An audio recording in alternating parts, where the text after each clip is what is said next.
জয়গুরু। পরম দয়ালে শ্রীচরণে আমার প্রণাম। আপনাদের আন্তরিক আনন্দিত জয়গুরু।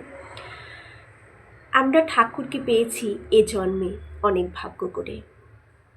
যারা পুরুষোত্তম শ্রী ঠাকুরকে এ জন্মে পেয়েছেন তাদের পরম সৌভাগ্য, যারা গ্রহণ করেছেন তাদের পরম সৌভাগ্য। আর যারা এই ধরাধামে ঠাকুর থাকাকালীনও যারা তাকে দর্শন করতে যায়নি তাদের দুর্ভাগ্য। তাদের দুর্ভাগ্য যারা তার সৎনাম নেয়নি তাদের দুর্ভাগ্য।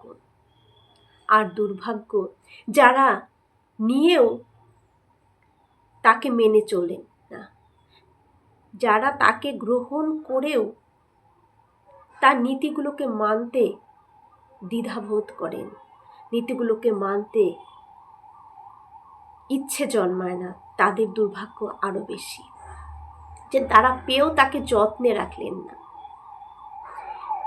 এই ঠাকুরকে পেয়ে কিভাবে আমাদের জীবনটা সুন্দর হয়।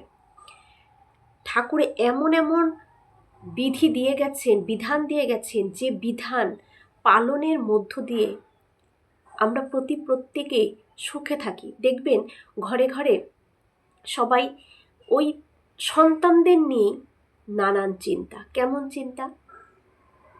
এতদিন লেখাপড়া করিয়েছি, এত কিছু করেছি, এখন আমাকে দেখতে পাচ্ছে না, আমাকে পছন্দ করছে না।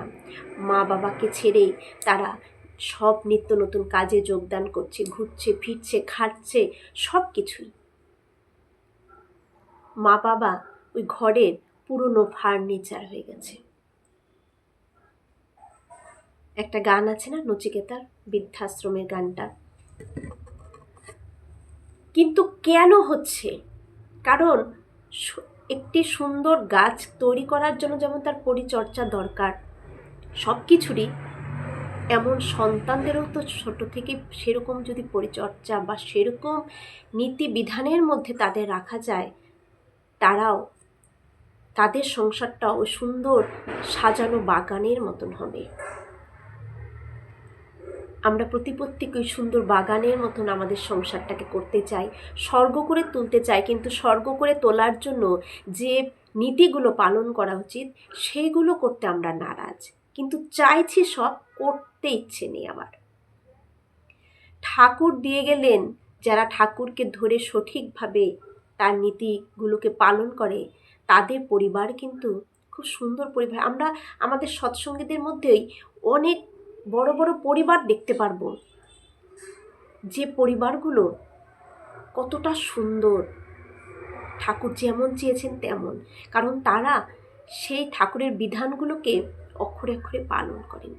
ঠাকুর দিয়ে গেলেন মাতৃভীতি আর পিতৃভীতি। যে এই যে মাতৃভীতি পিতৃভীতিটা যদি দিয়ে দেওয়া যায় প্রত্যেকটি পরিবারে, কোনো পরিবার সুখ থেকে বঞ্চিত হবে না।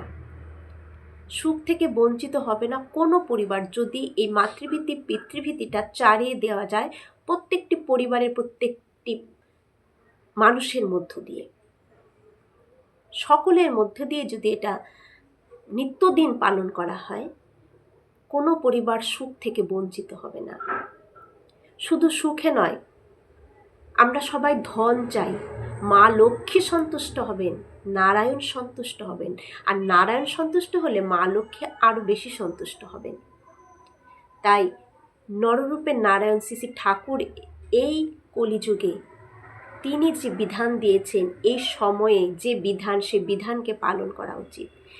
এখন যেটা আজকের বিষয়, যে ঠাকুর আমাদের যে মাতৃভীতি পিতৃভীতি দিলেন, সেটা কখন করব, 30 দিনের দিন সেটাকে কি করব। আমরা ইষ্টভীতি যেমন করছি, ঠিক ইষ্টভীতিটা করা হয়ে গেলে আমরা মা বাবার নামে মাতৃভীতি এবং পিতৃভীতি করব। ঠিক একই রকম সেইভাবে ইষ্টভীতির থেকে কিন্তু মূল্যটা কম রাখতে হবে। যত যে অর্ঘ্য দিয়ে আমরা ইষ্টভীতি করি তার থেকে মূল্যটা কিন্তু কম রাখতে হবে। ঠাকুরকে নিবেদন, মা বাবার উদ্দেশ্য নিবেদন করতে হবে হাতে অর্ঘ্যটা নিয়ে নিবেদন করতে হবে যে মা বা বাবা, তোমার জন্যই এ জন্ম পেয়েছি। ছোট থেকে সব কিছু কৃতজ্ঞতা স্বীকার করতে হবে। কৃতজ্ঞতা স্বীকার করলে ইউনিভার্স খুশি হন, সন্তুষ্ট হন। তখন তিনি আমাদের ইচ্ছেগুলো কিন্তু পূরণ করেন। যে তোমাদের জন্য জন্ম, তোমরা ছোট থেকে আমাকে এত বড় করেছ, এত সুন্দর করে আমার খেয়াল রেখেছ, সব কিছুর দিক থেকে আমাকে হেল্প করেছ। আজ এই ইষ্টভৃতির পরে আমি তোমাদের প্রণাম জানাই। মাকে উদ্দেশ্য করে, বাবাকে উদ্দেশ্য করে তোমাকে আমি প্রণাম জানাই, এবং এই অর্ঘ্য আমি তোমাকে দিলাম বলে সবাই এই মাতৃভীতি পিতৃভীতিটা করবেন।